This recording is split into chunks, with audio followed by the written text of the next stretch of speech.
4월 1일 화요일 경건의 시간을 함께 하겠습니다. 기도하겠습니다. 살아계신 하나님, 저희가 살아가는 세상은 불안과 위기의 연속이지만 그 안에서 어디로 달려가야 할지를 분별하게 하시니 감사합니다. 이 아침 다윗이 사무엘에게 나아가듯 저희도 주의 말씀 앞에 나아옵니다. 성령 하나님, 이 시간을 주관하여 주시고 기록된 말씀을 통하여 하나님의 뜻을 바르게 깨달을 수 있도록 인도하여 주옵소서. 사람의 말이 아니라 하나님의 음성으로 들리게 하시고 지식이 아니라 믿음으로 말씀을 받게 하옵소서. 저의 마음을 겸손히 낮추어 하나님의 진리 앞에 정직히 서게 하여 주시기를 간절히 구합니다. 예수님의 이름으로 기도드립니다. 아멘. 사무엘상 19장 18절에서부터 24절까지 말씀을 보도록 하겠습니다. 다윗은 그렇게 달아나서 살아난 다음에 라마로 사무엘을 찾아가서 그동안 사울이 자기에게 한 일을 모두 이야기하였다. 그러자 사무엘은 곧 다윗을 데리고 나엿으로 가서 살았다. 다윗이 라마의 나엿에 있다는 소식이 곧 사울에게 들어갔다. 사울은 다윗을 잡아오라고 부하들을 보냈다. 그들이 가서 보니 예언자들 한 무리가 사무엘 앞에서 춤추고 소리치며 예언을 하고 있었다. 그 순간 그 부하들에게도 하나님의 영이 내리니 그들도 춤추고 소리치며 예언을 하였다. 사람들이 사울에게 이 소식을 알리니 사울이 다른 부하들을 보냈으나 그들도 춤추고 소리치면서 예언을 하는 것이었다.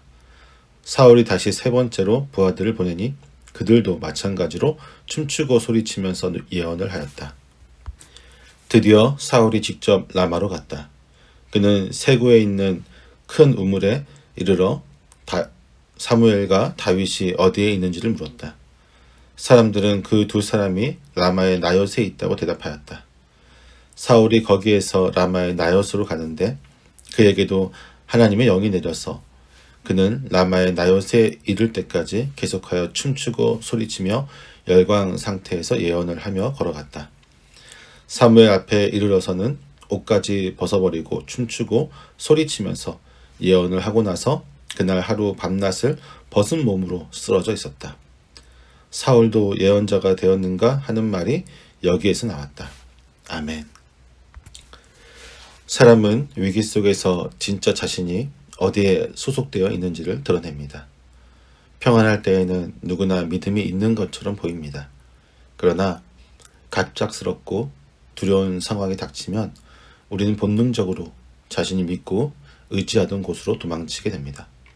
그 순간 어디로 가는지를 보면 우리의 신앙이 어디에 뿌리를 내리고 있는지를 알 수가 있게 됩니다. 누구나 인생에서 한 번쯤은 도망치고 싶은 순간들을 마주합니다. 건강의 위기, 인간관계의 상처, 삶의 방향이 흔들릴 때 우리는 피난처를 찾게 됩니다. 어떤 사람은 사람에게, 또 다른 사람은 돈이나 지식에, 또 어떤 사람은 하나님을 떠나기도 합니다. 하지만 참된 신앙은 그 도망의 방향에서 드러나게 됩니다. 그가 달아난 곳이 하나님께로 향했는가 아니면 세상의 방법으로 향하였는가, 그것이 믿음의 진실을 드러내는 시험지가 될 것입니다. 오늘 우리는 그 위기의 순간에 내가 찾는 피난처는 어디인가 라는 질문을 가지고 말씀 앞에 서고자 합니다. 사울의 궁을 탈출한 다윗은 고향인 베들레헴이 아닌 라마로 발걸음을 옮깁니다. 사울의 손에서 벗어나기 위함만은 아니었습니다. 그곳에는 자신에게 기름을 부었던 하나님의 사람 사무엘이 있었기 때문입니다. 다윗은 누구보다 사무엘에게 묻고 싶었을 것입니다. 왜 나에게 기름을 부으셨습니까? 내가 왕으로 선택받은 것이 맞습니까? 그런데 왜 나는 지금 이토록 도망치고 있는 것입니까? 그리하여 사무엘로부터 앞으로의 일에 대한 조언을 구하고자 하였을 것입니다. 다윗은 사무엘을 만나자 그에게 자신이 겪었던 모든 일을 말합니다. 마치 엘리야가 로뎀나무 아래서 하나님께 마음속 깊은 고통을 털어놓았던 것처럼 다윗도 자신을 이 길로 이끄신 하나님의 사람 앞에서 복잡한 마음을 토로했던 것입니다. 사무엘은 그 모든 이야기를 듣고 아무런 말 없이 다윗과 함께 라마 북쪽에 있는 나յ옷으로 이동하게 됩니다. 나յ옷은 거처들 혹은 거주지들이라는 뜻을 가진 단어로 선지자 공동체가 함께 생활하면서 훈련을 받던 장소였습니다. 사무엘은 사울과 결별한 이후 고향 라마에서 이런 신학교와 같은 곳을 세우고 하나님의 사람들을 양성하고 있었던 것입니다. 다윗은 지금 숨기 위해 간 것이 아니라 하나님의 계획과 뜻을 다시 붙잡기 위해 하나님의 공동체 한가운데로 들어가고 있는 것입니다. 하지만 사울은 다윗의 은신처를 빠르게 알아냅니다. 그리고 신하들을 다시 그곳으로 보냅니다. 그런데 놀라운 것은 사울의 신하들이 도착하자 하나님의 영이 그들에게 임하게 됩니다. 그들은 본래 명령을 받아 다윗을 체포하러 왔지만 나요스의 예언자 공동체의 현장에 발을 들이자마자 그들도 예언하게 됩니다. 무엇보다도 이들이 예언하게 된 것은 훈련의 결과가 아니라 전적으로 하나님의 개입에 의한 것이었습니다. 사무엘서의 저자는 의도적으로 이 신하들이 예언에는 히트나베라는 단어를 사용했고 선지자 공동체의 예언은 니베라는 단어를 사용했습니다. 성경에서 히트나베는 무아지경에 빠진 사람의 주술적인 선언을 가리킵니다. 이 때문에 고대 이스라엘 사회에서 예언하는 사람들이 종종 미친놈 취급을 받았습니다. 즉, 사울의 신하들이 하고 있는 예언은 하나님의 계획과는 무관한 것이고 이는 하나님께서 사무엘과 함께 있는 다윗을 지키기 위해 사울의 권위 아래 있는 자들을 일시적으로 하나님의 임재 안으로 끌어들이신 것입니다. 그들은 비록 사울의 명령을 받는 자들이지만 하나님의 영의 권위 앞에서 더 이상 왕의 명령을 수행할 수 없게 되었습니다. 사울은 다윗을 잡기 위해 3번이나 신하들을 보내지만 모두 하나님의 영에 사로잡혀 예언하게 됩니다. 마치 보이지 않는 장벽처럼 하나님의 영이 그들을 가로막고 있습니다. 이에 사울은 직접 나서기로 결정합니다.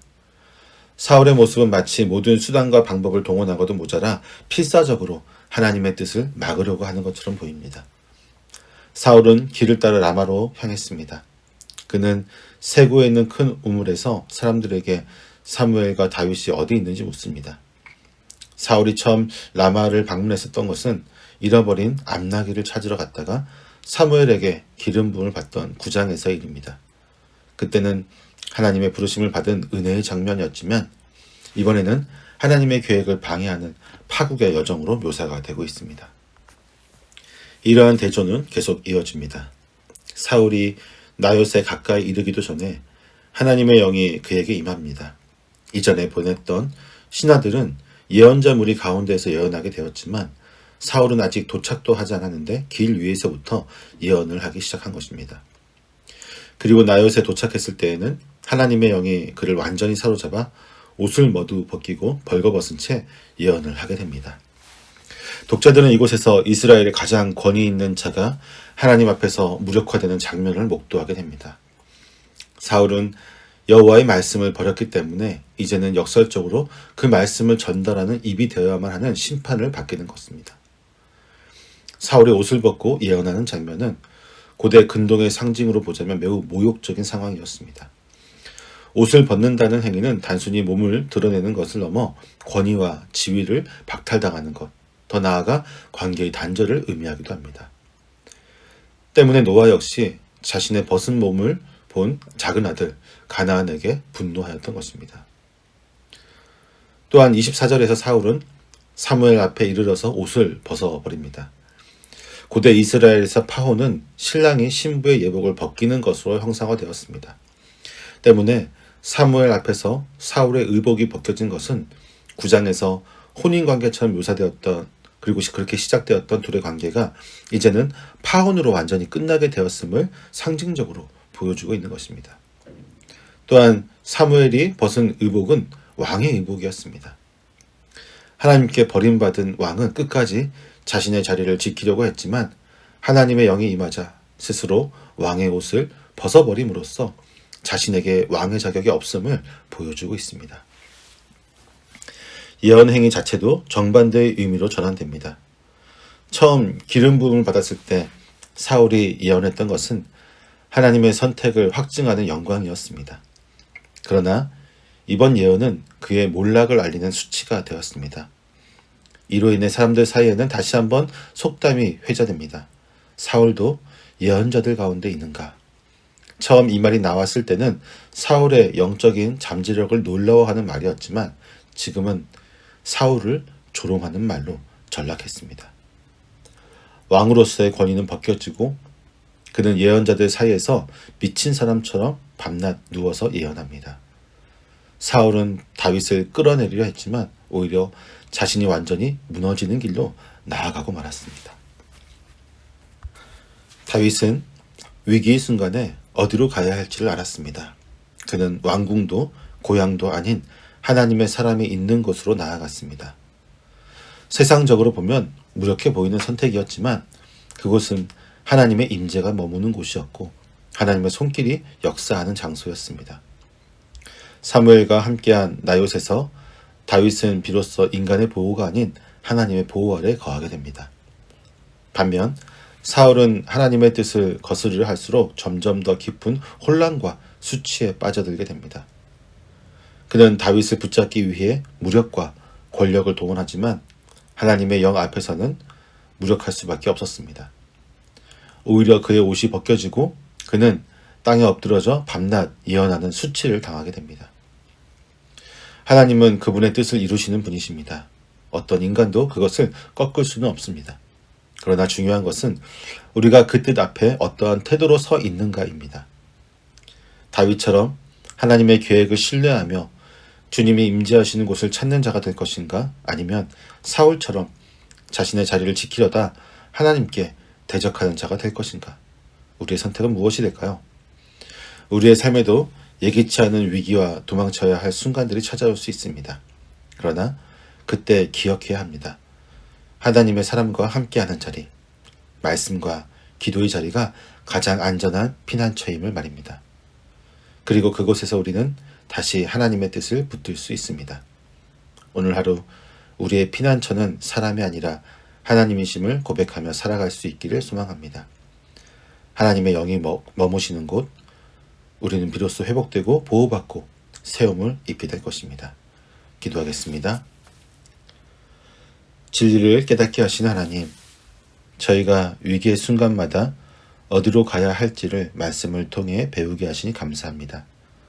다윗이 고향도 왕궁도 아닌 하나님의 사람이 있는 곳을 찾았던 것처럼 저희도 사람이나 방법이 아닌 주님을 피난처로 삼게 하여 주옵소서. 세상의 힘에 흔들리지 않고 말씀과 기도의 자리에서 하나님의 뜻을 붙드는 자가 되게 하여 주시옵소서. 하나님의 영이 거하시는 곳에서 참된 회복과 보호를 누리게 하소서. 오늘 하루도 주님의 임재를 사모하며 주님의 뜻에 순종하는 발걸음을 걷게 하여 주시옵소서. 예수님의 이름으로 기도드립니다. 아멘.